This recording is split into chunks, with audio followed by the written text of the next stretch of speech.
ପଣା ସଂକ୍ରାନ୍ତି ତଥା ଓଡ଼ିଆ ନବବର୍ଷର ସମସ୍ତଙ୍କୁ ଅନେକ ଅନେକ ଶୁଭେଚ୍ଛା ଓ ଶୁଭକାମନା।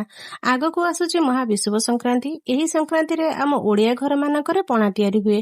ସେଥିପାଇଁ ମୁଁ ଆଜି ଆପଣମାନଙ୍କ ସହିତ ସେୟାର କରିବି ପଣାର ରେସିପି। ଏବେ ତ ଗରମ ଷ୍ଟାର୍ଟ ହେଇଗଲାଣି। ଆପଣ ଏହି ଖରା ଦିନରେ ଯେତେବେଳେ ବି ଇଚ୍ଛା ହେବ ଏହିଭଳି ସର୍ବତ ବା ପଣା ବନେଇକି ପିଇପାରିବେ। ବେଲପଣା ଦେହ ପାଇଁ ବହୁତ ହେଲ୍ଦି ରହିବ। ଭିଡିଓକୁ ସମ୍ପୂର୍ଣ୍ଣ ଦେଖିବାକୁ ଅନୁରୋଧ ରହିଲା। ନମସ୍କାର, ରୋଜି ହାଣ୍ଡିଶାଳକୁ ଆପଣମାନଙ୍କୁ ଅନେକ ଅନେକ ସ୍ୱାଗତ। ଏଥିପାଇଁ ଗୋଟେ ମୁଁ ପାଚିଲା ବେଲ ନେଇଛି। ଏବେ ଆମେ ବେଲକୁ 2 ଫାଳ କରିକି ଭାଙ୍ଗି ନେବା, କିନ୍ତୁ ମନେକରି ବେଲକୁ ଭାଙ୍ଗିବା ଆଗରୁ ବେଲକୁ ଭଲ ଭାବେ ଧୋଇକି ନେଇଥିବେ। ଦେଖନ୍ତୁ କେତେ ଭଲ ଭାବେ ବେଲ ପାଚିଛି। ସବୁବେଳେ ଏମିତି ପଛ ପାଚିଲା ବେଲ ଆଉ ମିଠା ବେଲ ନେବେ, ଯାହା ଦ୍ୱାରା ପଣା ଆମର ବଢିଆ ସେ ବନିବ। ଏବେ କଣ କରିବା, ଗୋଟେ ଚାମଚ ସାହାଯ୍ୟରେ ଏହିଭଳି କୋରିକି ତାର ସବୁ ପଲ୍ପକୁ ବାହାର କରି ନେବା। ଆପଣ ଚାହିଁଲେ ଏମିତି ତାର ଖାଲି ପଲ୍ପକୁ ବାହାର କରିକି ଖାଇପାରିବେ। ବେଲ ଏମିତି ବି ମିଠା ଥାଏ, ଆଉ ବେଲ ତ ଦେହ ପାଇଁ ବହୁତ ହିଁ ଭଲ। ମୁଁ ଏହିଭଳି ଭାବରେ ସବୁ ପଲ୍ପକୁ ବାହାର କରି ନେଉଛି। ଏବେ ଦେଖନ୍ତୁ ମୁଁ ସବୁ ପଲ୍ପକୁ ବାହାର କରି ନେଲି।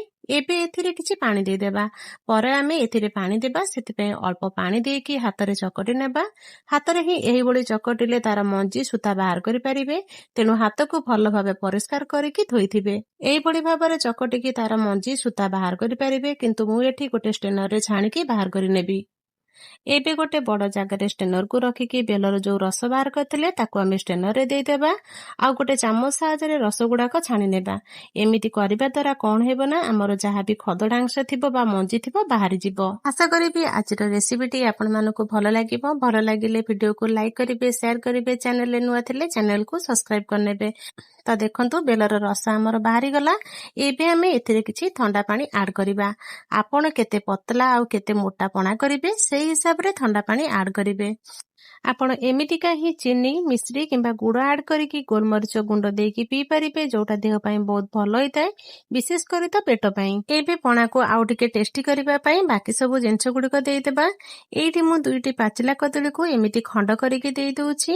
ବେଲ ତ ହାଲକା ଭାବରେ ମିଠା ଥାଏ, ସେଥିପାଇଁ ଟିକେ ଖଟାଂଶ ଆଣିବା ପାଇଁ କଦଳୀ ଦେଲେ ଭଲ ଲାଗେ। ଏଠି କଦଳୀକୁ ଆମେ ପେଷ୍ଟ କରିକି ନେବାନି, ସେଥିରେ ଏହିଭଳି ଛୋଟ ଛୋଟ ଖଣ୍ଡ ହେଇକି ରହିଲେ ପଣା ପିଇବାକୁ ଭଲ ଲାଗିଥାଏ। ତା ସହିତ ଦେଇ ଦଉଛି ଛୋଟ ଛୋଟ କାଟିକି ରଖିଥିବା ସେଉ। ତା ସାଙ୍ଗକୁ ଦେଇ ଦଉଛି କିଛି ଡାଳିମ୍ବର ମଞ୍ଜି, ଆଉ କିଛି ଦେଇ ଦଉଛି ନଡିଆ କୋରା। ଅଧିକ ଟିକେ ନଡିଆ କୋରା ନେଲେ ପିଇବାକୁ ଭଲ ଲାଗିଥାଏ। ତା ସାଙ୍ଗକୁ ଏଠି ମୁଁ ଦେଇ ଦଉଛି ଫ୍ରେଶ ଦହି। ଆପଣଙ୍କୁ ଯଦି ଦହି ପସନ୍ଦ ନୁହେଁ ସ୍କିପ୍ କରିପାରିବେ। ତା ସାଙ୍ଗକୁ ଦେଇ ଦଉଛି ଛେନା ମଧ୍ୟ। ଆପଣଙ୍କର ପସନ୍ଦ ଯେତିକି ସେଇ ଅନୁସାରେ ଆଡ୍ କରିପାରିବେ। ଆପଣଙ୍କୁ ଯଦି ଫ୍ରୁଟ୍ସ ପସନ୍ଦ ନୁହେଁ ତାହେଲେ ଖାଲି କଦଳୀରେ ମଧ୍ୟ ବେଲପଣା ବନେଇ ପାରିବେ। ତା ସାଙ୍ଗକୁ ମିଠା ପାଇଁ ଦେଇ ଦଉଛି ଚିନି। ଆପଣ ଏଠି ମିଶ୍ରି ଗୁଣ୍ଡ କିମ୍ବା ଗୁଡ଼ ନେଇପାରିବେ।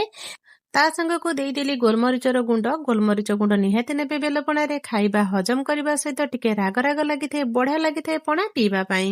ମନେ ରଖିବେ, ଛେନା ଟିକେ ହାଲକା ଖଦଡା ରଖିଲେ ପିଇବାକୁ ବଢିଆ ଲାଗିଥାଏ। ସେଥିପାଇଁ କଦଳୀକୁ ହାଲକା ଚକଟି ନେବେ, ଛେନାକୁ ମଧ୍ୟ ଖଣ୍ଡ ଖଣ୍ଡ କରିକି ରଖିଥିବେ। ପିଇଲା ବେଳେ ବଢିଆ ଲାଗିଥାଏ। ତ ଦେଖିପାରିଲେ କେତେ ସହଜରେ ତିଆରି ହେଇଗଲା ଆମର ବାସ୍ନା ସ୍ୱାଦରେ ଭରପୁର ମିଠା ମିଠା ବେଲପଣା, ଯାହାକୁ ଆପଣ ବରଫ ପକେଇକି ଥଣ୍ଡା ଥଣ୍ଡା କରିକି ପିଇ ପାରିବେ କିମ୍ବା ଫ୍ରିଜରେ ରଖିକି ଥଣ୍ଡା ଥଣ୍ଡା ପିଇଲେ ବଢିଆ ଲାଗିଥାଏ। ଏହି ଗରମ ଦିନରେ ବନେଇ ନିଅନ୍ତୁ ଏହି ମିଠା ମିଠା ବେଲପଣାକୁ।